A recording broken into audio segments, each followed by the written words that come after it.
ನಮಸ್ಕಾರ. ನಾನು doctor Leelavathi T M, ತುಳಸಿ ಆಯುರ್ವೇದಾಲಯ, ದಾವಣಗೆರೆ. ದಿನನಿತ್ಯದಲ್ಲಿ ಆಯುರ್ವೇದ ಕಾರ್ಯಕ್ರಮಕ್ಕೆ ಸ್ವಾಗತ.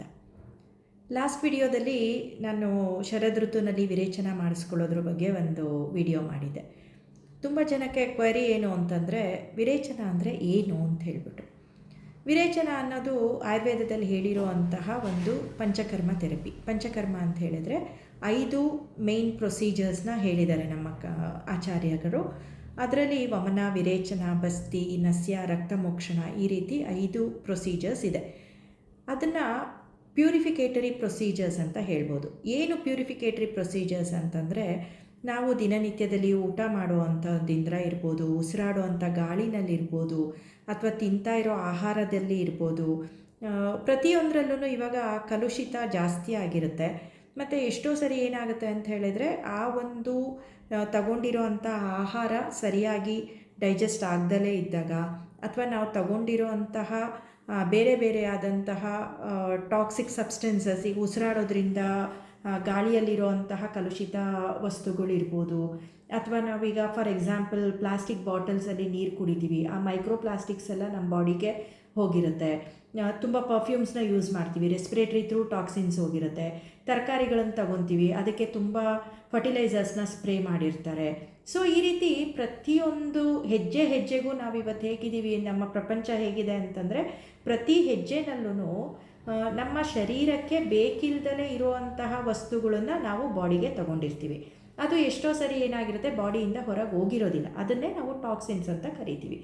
ಇದು ನಾವು ತಗೊಳ್ಳೋದ್ರಿಂದ ಬರುವಂಥದ್ದು. ಆದರೆ ಕೆಲವು ಸರಿ ಏನಾಗುತ್ತೆ, ನಾವು ಊಟ ಮಾಡಿರೋವಂಥ ಆಹಾರನೂ ಸಹ ಸರಿಯಾಗಿ ಡೈಜೆಸ್ಟ್ ಆಗದಲೇ ಇರೋದ್ರಿಂದ, ಅಥವಾ ನಾವು ಸರಿಯಾದ ಕ್ರಮದಲ್ಲಿ ಆಹಾರಗಳನ್ನು ತಗೊಳ್ಳೋದೇ ಇರೋದ್ರಿಂದ, ಅಂದರೆ ಮೇಲೆ ಮೇಲೆ ತಿಂತಾನೇ ಇರ್ತೀವಿ, ಮತ್ತು ನಾವು ತಗೊಂಡಿರೋ ಆಹಾರ ಜೀರ್ಣ ಆಗೋದಕ್ಕಿಂತ ಮುಂಚೆನೇ ಇನ್ನೊಂದು ಸರಿ ಊಟ ಮಾಡಿರ್ತೀವಿ.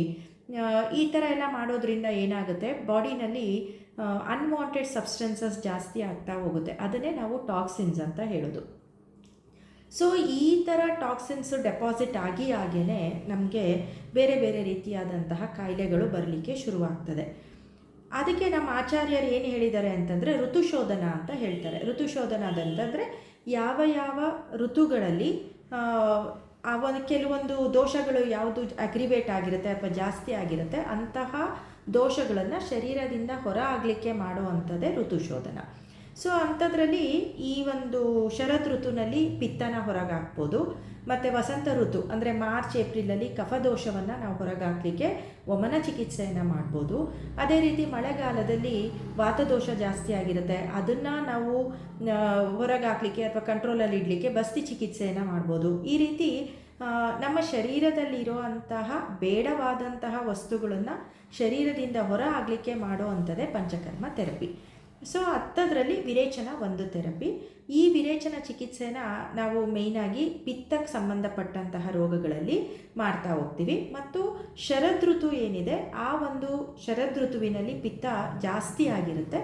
ಅಂಥ ಸೀಸನ್ನಲ್ಲಿ ನಾವು ವಿರೇಚನ ಮಾಡಿಸ್ಕೊಂಡ್ವಿ ಅಂತಂದರೆ, ಪಿತ್ತದಿಂದ ಬರೋ ಅಂತಹ ರೋಗಗಳು ಮತ್ತು ನಮ್ಮ ಶರೀರದಲ್ಲಿರುವಂತಹ ಟಾಕ್ಸಿನ್ಸ್ಗಳನ್ನೆಲ್ಲದನ್ನು ಸಹ ನಾವು ಶರೀರದಿಂದ ಹೊರಹಾಕಿ ರೋಗಗಳು ಬರ್ದಂಗೂ ತಡಿಬೋದು, ಮತ್ತು ಇರುವಂತಹ ರೋಗಗಳನ್ನು ಸಹ ಕ್ಯೂರ್ ಆಗೋ ರೀತಿ ನೋಡ್ಕೊಳ್ಬೋದು. ಇಂತಹ ಒಂದು ಪ್ಯೂರಿಫಿಕೇಟರಿ ಪ್ರೊಸೀಜರ್ಗೆ ನಾವು ವಿರೇಚನ ಅಂತ ಕರಿತೀವಿ. ಅದಕ್ಕೆ ಹೇಗೆ ಮಾಡಿಸ್ಬೇಕು ಏನು ಅನ್ನೋದೆಲ್ಲ ನಮಗೆ ಹಾಸ್ಪಿಟ್ಲಲ್ಲಿ ಬಂದ್ರಿ ಅಂತಂದರೆ ಅದ್ರ ಬಗ್ಗೆ ಪೂರ್ತಿ ಒಂದು ಡೀಟೇಲ್ಸ್ನ ಹೇಳ್ತಾರೆ. ಯಾರ್ಯಾರಿಗೆ ಯಾವ್ಯಾವ ಔಷಧಿಯನ್ನು ಕೊಟ್ಟು ಮಾಡಿಸ್ಬೇಕು, ಯಾವ್ಯಾವ ಎಷ್ಟು ದಿನ ಬೇಕಾಗುತ್ತೆ ಅನ್ನೋದ್ರ ಬಗ್ಗೆ, ಅಥವಾ ಮನೆಯಲ್ಲೇ ಸಿಂಪಲ್ ಪ್ರೊಸೀಜರ್ಸಿಂದನೂ ನಾವು ಬಾಡಿ ಪ್ಯೂರಿಫಿಕೇಷನ್ ಮಾಡ್ಕೊಳ್ಬೋದಾ ಅನ್ನೋದನ್ನು ಸಹ ನಿಮಗೆ ಕಾಂಟ್ಯಾಕ್ಟ್ ಮಾಡಿದರೆ ಅದ್ರ ಬಗ್ಗೆ ಪೂರ್ತಿ ಡೀಟೇಲ್ಸ್ನ ಕೊಡ್ಬೋದು. ಸೊ ಶರದ್ ಋತುವಿನಲ್ಲಿ ವಿರೇಚನ ಮಾಡಿಸ್ಕೊಳ್ಳಿ ಮತ್ತು ರೋಗಮುಕ್ತರಾಗಿ, ಅದೇ ರೀತಿ ರೋಗಗಳು ಬರ್ದಂಗೆ ಸಹ ತಡೀರಿ. ಧನ್ಯವಾದ.